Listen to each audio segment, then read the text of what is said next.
Welcome to Equity Links. Today we are going to know about fundamental knowledge on stock market. வணக்கம், welcome to my YouTube channel. இன்னைக்கு நம்ம என்ன பார்க்க போறோம்னா basic of stock market. So stock மார்க்கெட்னா என்ன, அது எப்படி ஃபங்க்ஷன் ஆகுது, கம்பெனிஸ்லாம் எப்படி லிஸ்டிங் ஆகுது, அதில் நம்ம எப்படி ட்ரேட் பண்றோம், இதை பத்தி தான் நம்ம இன்னைக்கு பார்க்க போறோம். ஸோ ஸ்டாக் மார்க்கெட்ல வந்து உங்களுக்கு என்னென்னலாம் இருக்குன்னா, ஷேர்ஸ் இருக்கு, பாண்ட் இருக்கு, மியூச்சுவல் ஃபண்ட்ஸ் இருக்கு. அகைன் ஷேர்ஸ்ன்னும் போது கம்பெனி ஷேர்ஸ் தான். இது ஈக்விட்டின்னு சொல்லுவாங்க ஃபினான்ஷியல் மார்க்கெட்ல. அகைன் கமாடிட்டி இருக்கு, கரன்சி இருக்கு. ஈக்விட்டினா அகைன் கம்பெனி ஷேர்ஸ், கமாடிட்டினா அவங்களுக்கு கோல்டு, சில்வரு, இந்த மாதிரி நேச்சுரல் கேஸ், க்ரூட் ஆயில் இது ரிலேட்டடா. கரன்சி வந்து again USD, INR, country to country currency பேர்ஸை வந்து கரன்சில நம்ம ட்ரேட் பண்ணுவோம். அகைன் ஈக்விட்டி பொறுத்தவரைக்கும் கம்பெனி அசட்டை தான் நம்ம வந்து அவங்க வந்து கன்வெர்ட் பண்ணி ஷேர்ஸா கொடுக்குறாங்க. ஸ்டாக் மார்க்கெட் வந்து டூ டைப்ஸ் இருக்கு. ஒன்று வந்து பிரைமரி அண்ட் செகண்டரி. பிரைமரின்றது என்னன்னா IPO, so initial public offering. ஒரு கம்பெனி வந்து எப்படி எலிஜிபிள் ஆகுறாங்க இந்த ஸ்டாக் மார்க்கெட்ல வந்து லிஸ்ட் ஆயிட்டு நம்ம அதுல எப்படி நம்ம ஷேர்ஸை பை அண்ட் செல் பண்ணுவோன்றது. ஸோ மினிமம் ஐபிஓ வரதுக்கு மினிமம் வந்து 3 crore asset with 3 years from the initial asset or capital.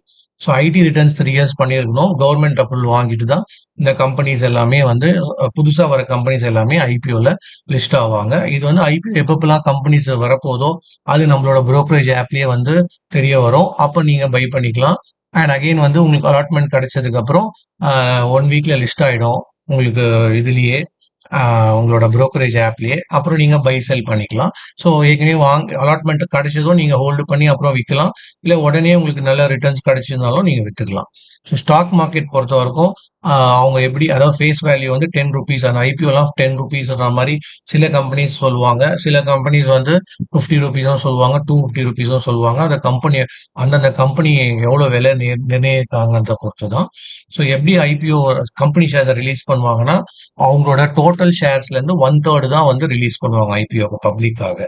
So again வந்து ஐபிஓல யாரெல்லாம் வாங்குவாங்க அப்படின்னா QIBன்னு சொல்லுவாங்க. அது வந்து குவாலிஃபைடு இன்ஸ்டிடியூஷனல் பையர்ஸ். ஸோ இவங்க இன்ஸ்டிடியூஷனல் பிளேயர்ஸ்ன்னு சொல்லுவாங்க மார்க்கெட்ல. இவங்க யாருன்னு கேட்டிங்கன்னா, இந்த மாதிரி HDFC securities, ICICI securities and JP Morgan, இந்த மாதிரி பெரிய பெரிய இன்ஸ்டிடியூஷனல் பிளேயர்ஸ் தான் இவங்க வந்து பை பண்ணுவாங்க. இவங்கலாம் வந்து பார்த்தீங்கன்னா ரொம்ப நாலேஜ் இருக்கும், ஏன்னா வாஸ்ட் எக்ஸ்பீரியன்ஸ் இருக்கும் இவங்களுக்குலாம். அண்ட் ஃபண்ட்ஸும் அதுக்கேற்ற மாதிரி நிறைய இருக்கும். எவ்வளோ கோடி வேணா இவங்க இன்வெஸ்ட் பண்ணுவாங்க மார்க்கெட்ல. ஸோ அகைன் வந்து நெக்ஸ்ட் வந்து பார்த்தீங்கன்னா high network people. So business மென்ஸ்லாம் பார்த்தீங்கன்னா, ஸோ அவங்களுக்கும் நல்ல நாலேஜ் இருக்கும், ஏன்னா எக்ஸ்பீரியன்ஸ் இருக்கும். அகைன் லிமிடெட் ஃபண்ட்ஸை வச்சு அவங்களும் ட்ரேட் பண்ணுவாங்க இந்த மார்க்கெட்ல. ஸோ ரீட்டைல் ட்ரேடர்ஸ் யாருன்னு பார்த்தீங்கன்னா, நம்மள மாதிரி கம்மி நாலேஜ் இருக்கும் அண்ட் ஃபண்ட்ஸும் அதுக்கேற்ற மாதிரி லிமிட்டடா ட்ரேட் பண்றவங்க தான் ரீட்டைல் ட்ரேடர்ஸ். நெக்ஸ்ட் வந்து பார்த்தீங்கன்னா செகண்டரி மார்க்கெட். செகண்டரி மார்க்கெட் என்னன்னா செபி. ஸோ செபி தான் வந்து ரெகுலேட்டரி, நம்மளோட ரெகுலேட்டரி ஆக்சுவலா. ஸோ அதுல வந்து என்எஸ்சி அண்ட் பிஎஸ்சி இருக்கு, national stock exchange and Bombay stock exchange. So இந்த நேஷனல் ஸ்டாக் எக்ஸ்சேஞ்சில் தான் மேக்ஸிமம் எல்லாருமே ட்ரேட் பண்ணுவாங்க, ஏன்னா அதில் தான் லிக்விடிட்டி ஜாஸ்தி இருக்கும். லிக்விடிட்டினா நிறைய வால்யூம், அதாவது நிறைய ட்ரேடர்ஸ் அண்ட் பையர்ஸ் அதில் இருப்பாங்க. ஸோ இன்னைக்கு ஆக்டிவாக அதுதான் இருக்கு. ஆனால் பழைய எக்ஸ்சேஞ்சுன்னு பார்த்தீங்கன்னா அது வந்து பாம்பே ஸ்டாக் எக்ஸ்சேஞ்ச் தான். அண்ட் இதில் புரோக்கர்ஸ் வந்து உங்களுக்கு எல்லாமே தேர்ட் பார்ட்டி தான், கவர்மெண்ட் ரிலேட்டட் புரோக்கர்ஸ் கிடையாது. அகைன் உங்களுக்கு இந்த ஜீரோதா, ஏஞ்சல் ஒன், அப் ஸ்டாக்ஸ், இந்த மாதிரி நிறைய புரோக்கர்ஸ் இருக்காங்க. அண்ட் கமாடிட்டி பொறுத்த வரைக்கும் செபி தான் ரெகுலேட்டரி. அதோட எக்ஸ்சேஞ்ச் யாருன்னு பார்த்தீங்கன்னா MCX, so multi commodity exchange of India. So அதுலேயும் வந்து புரோக்கரேஜ் வந்து தேர்ட் பார்ட்டி தான். அண்ட் இது மூலியமாவும் நீங்க ட்ரேட் பண்ணிக்கலாம். இப்போ மேலே இந்த என்எஸ்சிக்கும் இந்த MCSக்கும் டைமிங் வித்தியாசம் இருக்கு. என்எஸ்சி அண்ட் பிஎஸ்சி பார்த்தீங்கன்னா மார்னிங் 9:15 இருந்து ஆஃப்டர்நூன் 3:30 வரைக்கும் மண்டே டு ஃப்ரைடே ட்ரேட் நடக்கும். MCX பொறுத்த வரைக்கும் மார்னிங் 9 o'clock இருந்து நைட் வந்து 11:30 வரைக்கும் ட்ரேட் நடக்கும். இந்த MCX பொறுத்த வரைக்கும் நீங்க கமாடிட்டில யாரா ட்ரேட் பண்ணீங்கன்னா உங்களுக்கு மெயின் அட்வான்டேஜ் என்னன்னா, மார்னிங் யாரா ஒர்க் போயிட்டு வரீங்கன்னா ஈவினிங் 6 o'clock 7 o'clock வீட்டுக்கு வந்ததுக்கு அப்புறம் ஒரு 3 hours இல்ல 4 hours இருக்கும் உங்களுக்கு. அந்த டைம்ல கூட நீங்க ட்ரேட் பண்ணிக்கலாம், கமாடிட்டி ரிலேட்டடா நீங்க ட்ரேட் பண்ணணும். அண்ட் அகைன் கரன்சி பொறுத்த வரைக்கும் ஃபாரெக்ஸ்.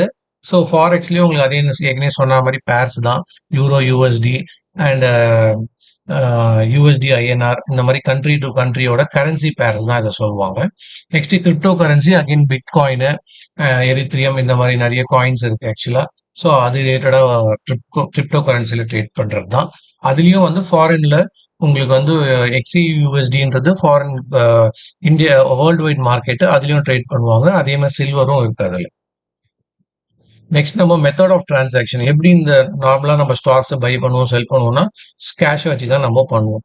மார்ஜின் மணி வச்சும் பண்ணலாம். பட் அது வந்து எக்ஸ்பீரியன்ஸ் கெயின் பண்ணதுக்கு அப்புறம் தான் அது இன்ட்ராடே பொறுத்த வரைக்குமோ இல்லை எம்டிஎஃப்னு ஒன்று இருக்குது, அது 90 days கொடுப்பாங்க. ஸோ இது ரிலேட்டடாக நீங்கள் பண்ணலாம். அண்ட் ஸ்பாட் கேஷ் பொறுத்த வரைக்கும் உங்களுக்கு எப்பவுமே அது சேஃபர் சைடு. லாங் டைம் பையர்ஸ்க்கு ஸ்பாட் கேஷ் தான் வந்து best way of transaction. So இதில் வந்து பார்த்தீங்கன்னா வெப்சைட்ஸ் பொறுத்த வரைக்கும் என்னென்ன வெப்சைட்ஸ்லாம் பார்ப்பாங்க நார்மலாக நியூஸ் ரிலேட்டடானா மணி கண்ட்ரோல் பார்ப்பாங்க. அண்ட் மின்ட்னு ஒரு வெப்சைட் இருக்கு, அதையும் பார்ப்பாங்க. அண்ட் ட்ரேடிங் ரிலேட்டடாக பார்த்தீங்கன்னா ட்ரேடிங் வியூன்னு ஒரு வெப்சைட் இருக்கு, அண்ட் investing.comனு ஒன்று இருக்கு. இது மூலியமா ட்ரேடிங் ரிலேட்டடாக பார்ப்பாங்க. அண்ட் இப்போ உதாரணத்துக்கு நீங்கள் ஃபாரெக்ஸ் ரிலேட்டடாக நீங்கள் நியூஸ் பார்க்கணும், ஃபாரெக்ஸ் ஃபேக்ட்ரின்னு ஒன்று இருக்கு, அந்த வெப்சைட் மூலியமா பார்த்துக்கலாம். அண்ட் மணி கண்ட்ரோல் என்னென்னலாம் பார்ப்பாங்க அப்படின்னா இதெல்லாம் ஃபண்டமெண்டல். ஆக்சுவலாக போர்ட் மீட்டிங்ஸ் அந்த கம்பெனி எப்போ நடக்குதுன்றதை பார்ப்பாங்க. ஒரு கம்பெனி எப்போ டிவிடெண்ட் கொடுக்குறாங்க, எவ்வளோ கொடுக்குறாங்கன்னு பார்ப்பாங்க. போனஸ், ஸ்பிளிட்னா உங்களுக்கு நார்மலாக ஏற்கனவே சொல்லியிருப்பேன் லாஸ்ட் வீடியோவில். கம்பெனி ஸ்பிளிட் பண்ணும்போது உங்களுக்கு வேல்யூ வந்து 10:1, 8:1 எப்படி வேணா வரலாம். ஸோ அப்போ உங்களுக்கு லீஸ்ட்டாக கிடைக்கும் போது திருப்பி நீங்கள் இந்த ஷேர்ஸை பை பண்ணிக்கலாம். ஸோ ஷேர் ஹோல்டிங் பேட்டர்ன் போது உங்களுக்கு எந்தெந்த அளவு இப்போ இன்ஸ்டிடியூஷனல் ட்ரேடர்ஸ் எவ்வளோ வாங்குறாங்க, ரீட்டைல் ட்ரேடர்ஸ் எவ்வளோ இன்வெஸ்ட் பண்ணியிருக்காங்க, ஃபாரின் இன்வெஸ்டர்ஸ் எவ்வளோ பண்ணியிருக்காங்க, இந்த மாதிரி நீங்கள் ஷேர் ஹோல்டிங் பேட்டர்ல பார்த்துக்கலாம். அண்ட் அந்தந்த கம்பெனியோட மார்க்கெட் கேப் எவ்வளோன்றதும் நீங்கள் பார்க்கலாம். பேலன்ஸ் ஷீட்ன்றது ஆப்வியஸ்லி உங்களுக்கு profit and loss. So next வந்து பார்த்தீங்கன்னா இன்வெஸ்டிங் எக்கனாமிக் கேலண்டர் டீட்டெயில் ரிலேட்டடாக பார்த்துக்கலாம். அண்ட் ஃபாரெக்ஸ் ஃபேக்ட்ரின்னும் போது உங்களுக்கு அகைன் கமாடிட்டி நியூஸஸ் வந்து உங்களுக்கு இந்த மாதிரி கமாடிட்டினா gold, silver, crude oil, natural gas ரிலேட்டடாக பார்த்துக்கலாம். நெக்ஸ்ட் மெயினாக நிறைய பேர் பார்த்தீங்கன்னா நிறைய இடத்துல நீங்கள் large cap, mid cap, small கேப்னு கேள்விப்பட்டிருப்பீங்க. ஸோ தெரிஞ்சவங்களுக்கு ஓகே, தெரியாதவங்களுக்கு தெரிஞ்சுக்கோங்க. ஒரு கம்பெனி அதாவது டாப் 100 கம்பெனிஸ் ஃபர்ஸ்ட் வந்து பார்த்தீங்கன்னா நிஃப்டி 50, நெக்ஸ்ட் நிஃப்டி நெக்ஸ்ட் 50ன்னு சொல்லுவாங்க. இந்த மாதிரி டாப் 100 கம்பெனிஸ் தான் வந்து லார்ஜ் கேப்ல இருக்கும். அவங்களோட மார்க்கெட் கேபிடலைசேஷன் பார்த்தீங்கன்னா 20 crore அண்ட் மோர் அபவ் இருக்கும் நார்மலா. அதுல உங்களுக்கு பயங்கர நல்ல வாலட்டிலிட்டி இருக்கும். அதுல லெஸ் வாலட்டிலிட்டி இருக்கும். அண்ட் க்ரோத் பொட்டன்ஷியல் பார்த்தீங்கன்னா அந்த கம்பெனிஸ் எல்லாமே ஆல்ரெடி எஸ்டாப்ளிஷ்ட் அப்படின்னும் போது உங்களுக்கு பயப்பட தேவையில்லை, தைரியமா இன்வெஸ்ட் பண்ணலாம். அண்ட் ப்ரைஸஸ் எல்லாமே கொஞ்சம் ஜாஸ்தியாக தான் இருக்கும், பட் ஆனால் வந்து ரிஸ்க் கம்மி ஆக்சுவலா. அண்ட் லிக்விடிட்டி வந்து ஹை லிக்விடிட்டினா வால்யூம், நிறைய ட்ரேடர்ஸ் வந்து அதில் ட்ரேட் பண்ணிட்டு இருப்பாங்க. மிட் கேப் பொறுத்த வரைக்கும் அகெயின் வந்து நெக்ஸ்ட் 100க்கு அப்புறம் 100 to 250 கம்பெனிஸ் வந்து மாடரேட்லி க்ரோன். ஸோ அவங்க வந்து ஓரளவுக்கு டெவலப் ஆகி வந்துட்டு இருப்பாங்க ஆக்சுவலா. ஸோ அவங்களுக்கு தான் வந்து மிட் கேப். அவங்களோட மார்க்கெட் கேப்லாம் வந்து உங்களுக்கு பார்த்தீங்கன்னா 5,000 crore-லேருந்து 20,000 crore கூட இருக்கும். இது வந்து மாடரேட்டாக வாலட்டிலிட்டி இருக்கும் அவங்களுக்கு. So again moderate growth potential. So அதுவும் பார்த்தீங்கன்னா நீங்கள் நல்ல கம்பெனிஸ் அவங்களோட ஃபண்டமெண்டலாக நீங்கள் இந்த இடத்துல நீங்கள் ஃபண்டமெண்டலாக பார்த்து தான் இந்த மிட் கேப், ஸ்மால் கேப்லாம் நீங்கள் செலக்ட் பண்ணணும். அண்ட் அகெயின் வந்து லிக்விடிட்டி பொறுத்த வரைக்கும் ஆவரேஜ் மாடரேட்டாக தான் இருக்கும். அகெயின் ஸ்மால் கேப் பொறுத்த வரைக்கும் நிஃப்டி 250க்கு மேல இருக்கிற கம்பெனிஸ் எல்லாமே ஸ்மால் கேப்னு சொல்லுவாங்க. அதாவது புதுசா வர கம்பெனிஸ். இதுல பாத்தீங்க இவங்களோட மார்க்கெட் கேபிடலைசேஷன் வந்து பாத்தீங்கன்னா less than 5,000 crore. And again high volatility இருக்கும். ஏன்னா வந்து நிறைய அதாவது இதுல வந்து பல்கா வாங்குவாங்க, விற்பாங்க. அண்ட் அகைன் வந்து பொட்டென்ஷியல் க்ரோத் வந்து ஹையா இருக்கும். அண்ட் எப்படி கேட்டீங்கன்னா நல்ல கம்பெனிஸ் அகைன் நீங்க சூஸ் பண்ணீங்கன்னா, இப்போ உதாரணத்துக்கு அவங்க ஃபேஸ் வேல்யூ வந்து 10 rupees-ஓ 20 rupees-ஓ வராங்க அப்படின்னா, அப்போ உங்களுக்கு எல்லாமே கம்மி விலையில கிடைக்கும். கரெக்டா நீங்க அவங்களோட கம்பெனி தெரிஞ்சு டீட்டெயில்ஸா தெரிஞ்சு அண்ட் அவங்களோட ஃபண்டமெண்டல் தெரிஞ்சு நீங்க பை பண்ணீங்கன்னா 20 rupees ஸ்டாக் கூட ஒரு 2 yearsல 80 rupees கூட போகும். அப்போ உங்களுக்கு பாத்தீங்கன்னா உங்களுக்கு ஆல்மோஸ்ட் வந்து நல்ல ரிட்டர்ன்ஸ் கிடைச்சிருக்கும். ஸோ ஆனால் லெஸ் லிக்விடிட்டி ஏன்னு கேட்டிங்கன்னா நிறைய பேர் தைரியமா இன்வெஸ்ட் பண்ண மாட்டாங்க இதில். ஏன்னா வந்து நிறைய ஃபண்டமெண்டல் பார்த்து தான் இதில் இன்வெஸ்ட் பண்ணும். ஸோ நிறைய இந்த நாலேஜ் நீங்கள் அதில் ஃபண்டமெண்டலாக நிறைய இருக்குன்னா நீங்கள் தாராளமாக ஸ்மால் கேப்பில் இன்வெஸ்ட் பண்ணலாம். ஸோ இதுதான் பேசிக் ஸ்டாக் மார்க்கெட்டு. ஸோ இதில் ஏதாவது டவுட்ஸ் தான் நீங்கள் கமெண்ட் செக்ஷனில் போடலாம். ஸோ நாங்கள் லைவாக ட்ரேட் பண்ணி பண்ணுற லிங்க் வேணாலும் வாட்ஸ்அப் லிங்க் டிஸ்கிரிப்ஷனில் கொடுக்குறேன். ஸோ ஆல்மோஸ்ட் இப்போ நான் வந்து ஒரு 1 week ஆக போகுதுன்னு நினைக்கிறேன். ஸோ சேனல் ஸ்டார்ட் பண்ணி இப்போ வந்து 400+ வியூஸ் வந்திருக்கு. அண்ட் சப்ஸ்கிரிப்ஷன் ஸ்டில் நிறைய பேர் பண்ண வேண்டியது இருக்கு.